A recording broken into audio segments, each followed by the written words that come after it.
ในวันที่ 6 กุมภาพันธ์ 2026 นี้ท่านพลเอกจันทร์สมร จันยราชรองนายกรัฐมนตรีได้ต้อนรับการเข้าเยี่ยมคำนับของท่านจงอวนซัมประธานองค์การร่วมมือสากลเกาหลีก่อยกา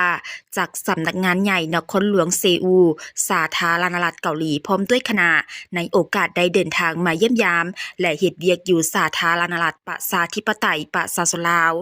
โอกาสดังกล่าวท่านจงอวนซัมก็ได้แสดงความขอบใจต่อการต้อนรับอันอบอุ่นพร้อมทั้งแจ้งให้ทราบถึงจุดประสงค์ของการเดินทางมาเยี่ยมยามและเฮ็ดเวียกอยู่สาธารณรัฐประชาธิปไตยประชาชนลาวเพื่อยกระดับการร่วมมือรอบด้านและติดตามเวียกงานการช่วยเหลือของรัฐบาล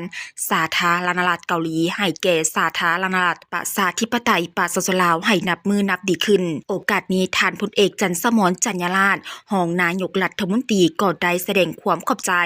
และตีราคาสูงต่อการมาเยี่ยมยามในครั้งนี้ซึ่งในระยะผ่านมาสาธารณรัฐประชาธิปไตยประชาชนลาวได้รับการช่วยเหลือจากสาธารณรัฐเกาหลีได้มีหลายโครงเขตเวียกงานที่สำคัญเป็นต้นแมนการร่วมมือช่วยเหลือทางด้านเวียกงานพัฒนาเศรษฐกิจสังคมผ่านหลายรูปแบบหลายโครงการทั้งทุนกู้ยืมและช่วยเหลือล่าเป็นต้นแมนการพัฒนาทรัพยากรมนุษย์การสุขอยู่เวียกงานการท่องเที่ยว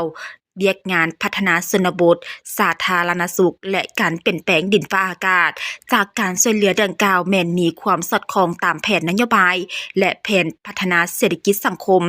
ของสาธารณรัฐประชาธิปไตยประชาชนลาวในการบรรลุเป้าหมายการพัฒนาแบบยืนยงซึ่งเป็นขีดหมายการร่วมมือที่ดีเฮ็ดให้เวียกงานด้านต่างๆนับมือนับก้าวหน้าและทันสมัยเพื่อสืบต่อเสริมขยายสายพัวพันธุ์ร่วมมือระหว่างสองชาติให้นับมือเติบใหญ่ขยายตัวขึ้นเรื่อยๆ